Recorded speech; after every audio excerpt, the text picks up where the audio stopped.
वैशाली आपके साथ और आप देख रहे हैं राष्ट्रीय तक न्यूज। चलिए नजर डालते हैं आज की खबर की ओर।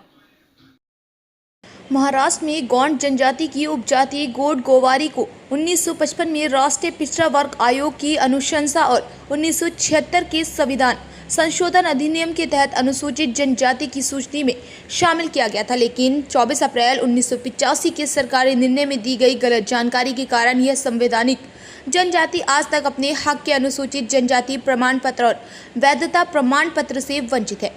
समुदाय का कहना है कि यह ऐतिहासिक अन्याय है जिसने गौंड गोवारी समाज को उनके संवैधानिक अधिकारों और आरक्षण के लाभों से अलग कर दिया। इसी अन्याय के खिलाफ गौंड गोवारी समाज ने 2023-24 में महाराष्ट्र भर में तीव्र आंदोलन किए। जिला कलेक्टर कार्यालयों पर धरना, नागपुर में ऐतिहासिक महामोर्चा, आमरण अनशन और सड़क नाकाबंदी। 10 फरवरी 2024 को तत्कालीन उप मुख्यमंत्री देवेंद्र फडणवीस की अध्यक्षता में बैठक हुई, जिसमें 1985 के सरकारी निर्णय की समीक्षा के लिए सेवानिवृत्त न्यायमूर्ति KL वडने की अध्यक्षता में समिति गठित की गई, लेकिन अब तक समिति की रिपोर्ट सामने नहीं आई। सरकार ने इस बीच गोंड गोवारी जनजाति की संवैधानिक मांग को दरकिनार करते हुए गोवारी समुदाय को विशेष पिछड़ा वर्ग श्रेणी में रियायतें देने का निर्णय लिया।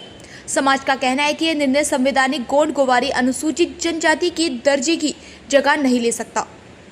आज 18 सितंबर 2025 को नागपुर सहित राज्य भर में एक दिवसीय धरना आंदोलन आयोजित किया गया। सुबह 10 बजे से शाम 5 बजे तक चले इस आंदोलन में बड़ी संख्या में गोंड गोवारी समाज के युवक युवतियां और भाई बहन शामिल हुए और सरकार से अपनी संवैधानिक अनुसूचित जनजाति मान्यता और सभी लाभ तत्काल बहाल करने की मांग दोहराई। गोंड गोवारी समाज की यह लड़ाई केवल एक समुदाय की नहीं बल्कि संवैधानिक अधिकारों और न्याय की बहाली की लड़ाई है। अब देखना होगा कि सरकार कब तक इस ऐतिहासिक भूल को सुधारती है।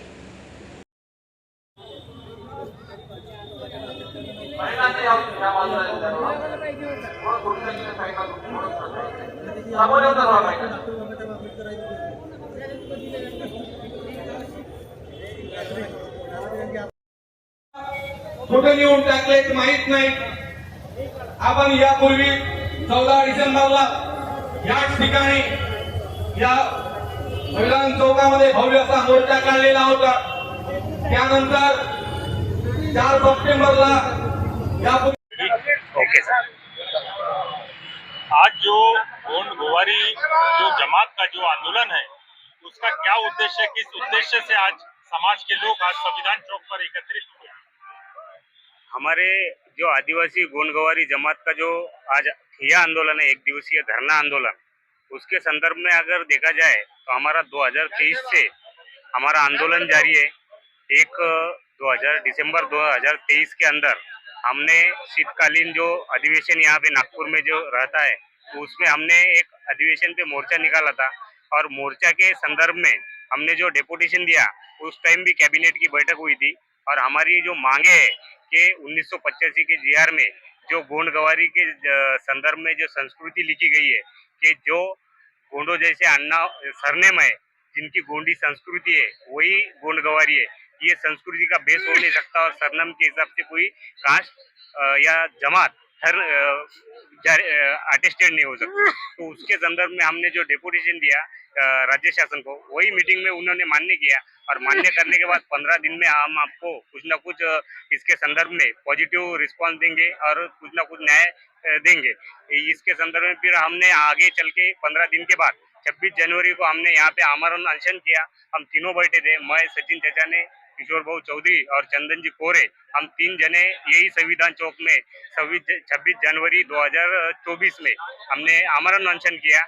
उसमें हमारे जो अनशन के दरमियान 10 से 12 दिन तक हमने एक ही राज्य का प्रतिनिधि हमको देखने नहीं आया, ना हमारी जानकारी ली और आरोग्य विभाग वाले भी हमारी जांच करने नहीं आ रहे थे। तो उसके बाद जो हमने हमारे समाज को आह्वान किया कि यहाँ पे अनशन चालू जारी रहने के बाद 10 दिन होने के बाद भी अगर ये प्रशासन, स्थानिक राज्य शासन हमारी अगर दखल नहीं लेता तो आपको यहाँ आना पड़ेगा। और वो 5 फरवरी 2024 के दिन यहाँ पे 10 घंटे पूरा नागपुर जाम हो गया था, सीताबर्डी के पूरे चौक जाम हो गए थे और यहाँ पे लाखों के 3 से 4 लाख की जनसंख्या में हमारा समुदाय यहाँ पे आ टपका था। और वहाँ उसके बाद 10 फरवरी 2024 के दिन मुंबई में मंत्रालय में कैबिनेट की बैठक लगी। उस कैबिनेट के बैठक में अटॉर्नी ऑफ जनरल महाराष्ट्र के जो अधिवक्ता रहते उनके अध्यक्ष उनके माध्यम से और माननीय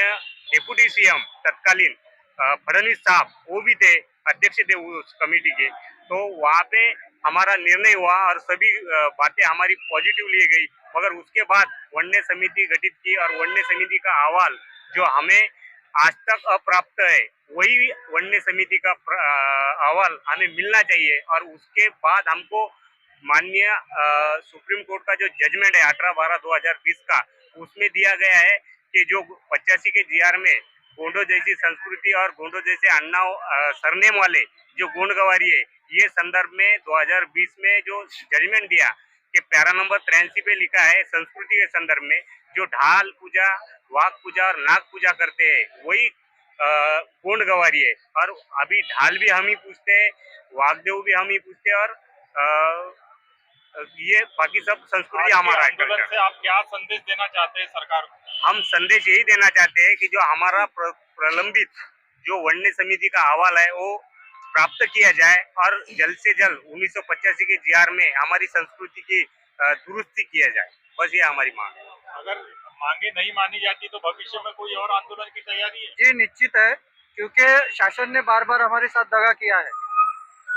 जब शासन के माध्यम से मीटिंग लगी थी तो शासन ने हमको पत्र दिया था जिसमें वन्य कमेटी गठित की जाएंगी। सुप्रीम कोर्ट का जो जजमेंट है उसके अनुसार जो वाघोबा नागोबा ढाल पूजा है वो पूजने वाले गोंडगवारी है, तो वो उसी 1984 का 24 अप्रैल 1984 का जो जीआर है उसमें दुरुस्ती करके सुप्रीम कोर्ट के आदेश से हम वन्य कमेटी के माध्यम से आपको अहवाल सादर करेंगे और कास्ट सर्टिफिकेट वैलिडिटी बहाल करेंगे।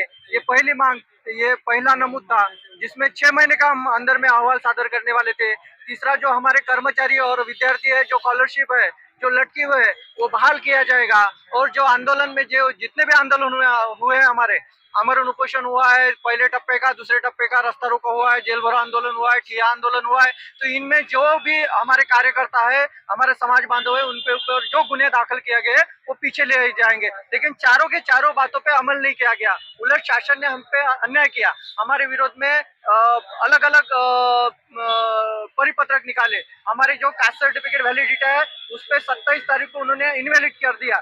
जो 85 से 1984 से पहले मिलते थे और हाईकोर्ट के जजमेंट के बाद मिले वो सभी डॉक्यूमेंट जो है इनवैलिड किया। हमारा यह कहना है कि अगर शासन ने जो पत्र दिया है वही इम्प्लीमेंट करने में आपको तो अगर तकलीफ जाती है तो हमारा नेक्स्ट टाइम तीसरे टप्पे का आंदोलन जरूर होगा और वो हमारे संपूर्ण समाज बांधव के माध्यम से हम फिर से नागपुर में धड़केंगे और हिवाई अधिवेशन जो होगा उसमें भी हम बड़ी तादाद में यहाँ पे धड़केंगे और शासन को दिखा देंगे। अगर शासन ने हमने बहिष्कार भी किया था विधानसभा के चुनाव में, पूरे विदर्भ से कम 60% हमारा बहिष्कार रहा था, फिर भी सत्ता शासन अगर घबराती नहीं है तो जिला परिषद पंचायत समिति जो चुनाव होने वाला है उसमें भी हमारा बहिष्कार रहेंगे। आज कहाँ से आंदोलनकारी यहाँ पर आए ना? यहाँ 11 जिलों से आंदोलनकारी आए हैं। संपूर्ण समाज बांधव जो है हमारे गोंडगवारी समाज बांधव है।